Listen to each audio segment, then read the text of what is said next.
News bulletin में आपका स्वागत है। आइए जानते हैं बिहार की 30 फटाफट बड़ी खबरों को। जनता दल यूनाइटेड ने वरिष्ठ नेता केसी त्यागी को पार्टी से अलग कर दिया है। यह कार्रवाई ऐसे समय में हुई है जब एक दिन पहले ही केसी त्यागी ने मुख्यमंत्री नीतीश कुमार को भारत रत्न देने की मांग की थी। गया जिले में एक न्यूरोसर्जन से रंगदारी की मांग का मामला सामने आया है। डॉक्टर को 2 बार फोन कर 1 करोड़ रुपए की मांग की गई। धमकी देने वाले ने कहा कि उसका शेड्यूल पता है और पैसे नहीं देने पर रास्ते में काम तमाम कर दिया जाएगा। कॉल करने वाले ने डॉक्टर की पत्नी को लेकर भी धमकी दी। जमुई में थाने से महज 20 मीटर की दूरी पर गन पॉइंट पर ज्वेलर से 50 लाख रुपए की लूट की वारदात हुई है।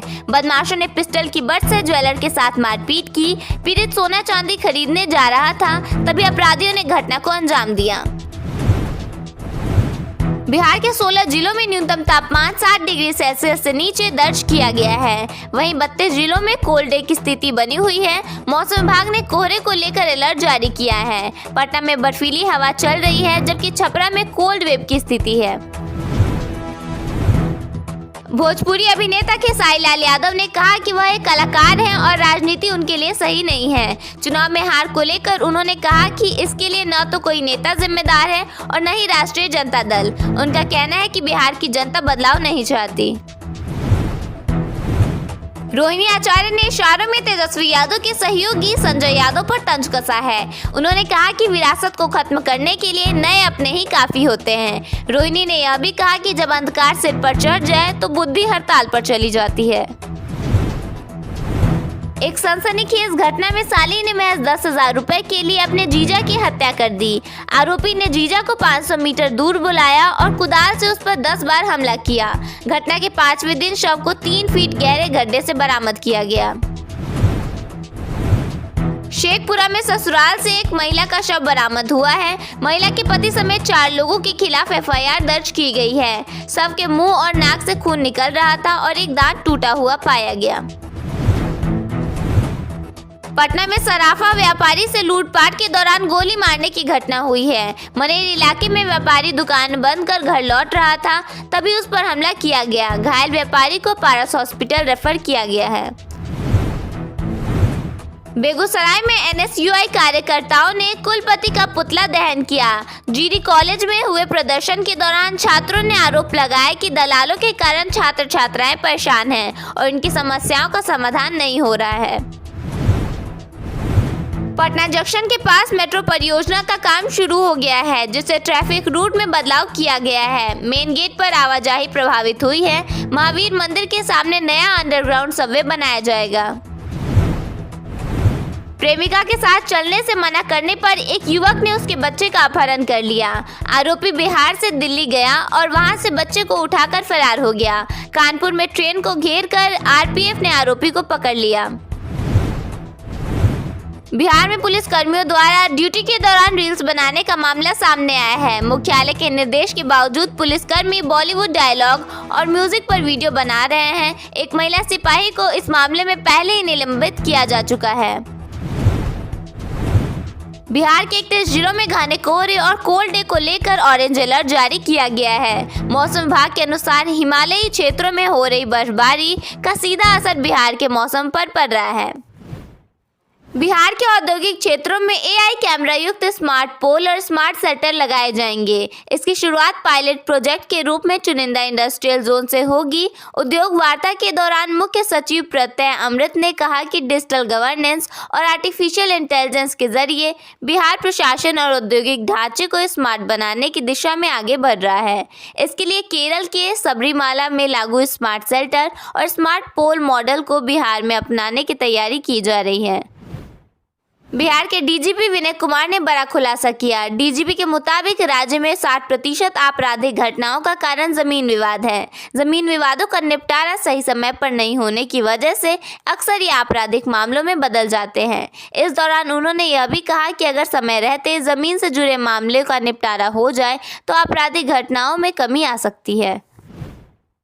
पटना को साफ सुथरा और स्वच्छ सर्वेक्षण में बेहतर रैंक दिलाने के लिए नगर निगम ने पहली बार सख्त और अनोखा कदम उठाया है। सार्वजनिक स्थानों पर थूकने और गंदगी फैलाने वाले लोगों को अब नगर शत्रु के रूप में चिन्हित किया जा रहा है। बीते 4 दिनों में निगम की कार्रवाई में 500 लोग पकड़े गए, जिनसे 500 रुपए के हिसाब से कुल 2.5 लाख रुपए का जुर्माना वसूला गया है। यह अभियान शहर के सभी अंचलों में लगातार चलाया जा रहा है।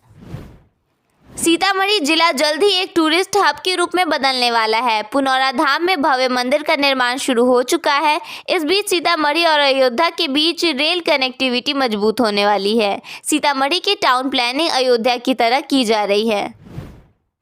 पटना वासियों के लिए खुशखबरी, जंक्शन से मेट्रो पकड़ना बेहद आसान होगा। 171 करोड़ रुपए की लागत वाले पुराने सबवे के बाद अब एक और अंडरग्राउंड रास्ते की तैयारी शुरू हो गई है, जो सीधे बुद्धा स्मृति पार्क के नीचे बन रहे इंटरचेंज स्टेशन से जुड़ेगा। ट्रेन से उतरते ही सीधे मेट्रो बिना सड़क पार किए पटना जंक्शन के पास शहर की सबसे बड़ी अंडरग्राउंड सुविधा आकार लेने जा रही है।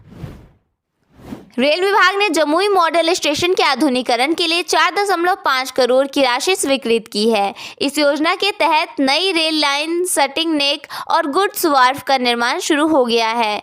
इससे मालगाड़ियों के संचालन में आसानी होगी और सबसे बड़ी राहत शहरवासियों को रेलवे फाटक पर लगने वाले घंटों के जाम से मिलेगी। बिहार आईटी नीति 2024 के लागू होते ही प्रदेश में 827 करोड़ के निवेश प्रस्ताव आए हैं। जल्द ही 7 कंपनियां लैपटॉप, ड्रोन और सोलर पैनल बनाने का काम शुरू करेंगी। सरकार पटना के बाहर कंपनी खोलने पर एक्स्ट्रा सब्सिडी दे रही है। बाहर रह रहे बिहारी युवाओं को जोड़ने के लिए एक स्पेशल आईटी पोर्टल भी बना रही है। बिहार राज्य पथ परिवहन निगम जनवरी के अंत तक पूर्णिया को 22 नई लग्जरी डिलक्स बसों की सौगात देने जा रहा है। ये बसें पश्चिम बंगाल, झारखंड, उत्तर प्रदेश और दिल्ली के लिए चलेंगी। स्लीपर और चार्जिंग जैसी आधुनिक सुविधाओं से लैस ये बसें सफर आसान बनाएंगी। सीतामढ़ी में फार्मर आईडी और ई-केवाईसी न होने से 2.16 लाख किसानों पर सरकारी योजनाओं का लाभ खोने का खतरा है। कृषि विभाग ने 9 जनवरी को 707 गांवों में विशेष कैंप लगाए हैं। पीएम किसान और फसल बीमा जैसी योजनाओं का लाभ जारी रखने के लिए यह रजिस्ट्रेशन अनिवार्य है। बिहार के गन्ना किसानों के लिए खुशखबरी है। नीतीश सरकार ने गन्ने की खरीद मूल्य में 15 से 20 रुपए प्रति क्विंटल की बढ़ोतरी का फैसला लिया है, जिससे किसानों को अब अनुदान सहित 390 रुपए प्रति क्विंटल तक का दाम मिलेगा। भागलपुर जिले को foot over bridge, public underpass और व्हीकल अंडरपास की सौगात जल्द ही मिलने वाली है। इसे लेकर जिले के डीएम से रिपोर्ट मांगी गई है। इस सौगात के मिलने से लोगों को शहर में जाम की समस्या से छुटकारा मिलेगा। बिहार में कपकपी वाली ठंड ने लोगों का जीना मुहाल कर रखा है। दिन और रात के तापमान में कुछ खास अंतर नहीं रह रहा है। ऐसे में मौसम विभाग ने अगले 48 घंटों के लिए बड़ी चेतावनी जारी की है। विभाग की तरफ से कोल्ड डे और घने कोहरे को लेकर ऑरेंज अलर्ट जारी किया गया है और लोगों से सावधान रहने की अपील की गई है। साथ ही जरूरी होने पर ही घर से बाहर निकलने की सलाह दी गई है। बिहार में आर्टिफिशियल इंटेलिजेंस का दायरा तेजी से बढ़ने की दिशा में बड़ा कदम उठाया गया है। उद्योग वार्ता के दौरान गूगल इंडिया ने राज्य सरकार को प्रस्ताव दिया है कि वह अगले 6 महीनों में बिहार के 10,000 युवाओं को एआई की ट्रेनिंग देगा। बिहार में औद्योगिक निवेश को लेकर बड़ी खबर सामने आई है। राज्य निवेश प्रोत्साहन बोर्ड की अहम बैठक में 1024.49 करोड़ रुपए की 57 परियोजनाओं को स्टेज 1 क्लियरेंस दी गई है। इसके साथ ही 169.49 करोड़ रुपए की 16 परियोजनाओं को वित्तीय स्वीकृति भी मिल चुकी है। यह फैसला बिहार को औद्योगिक और तकनीकी हब के रूप में स्थापित करने की दिशा में एक मजबूत कदम माना जा रहा है।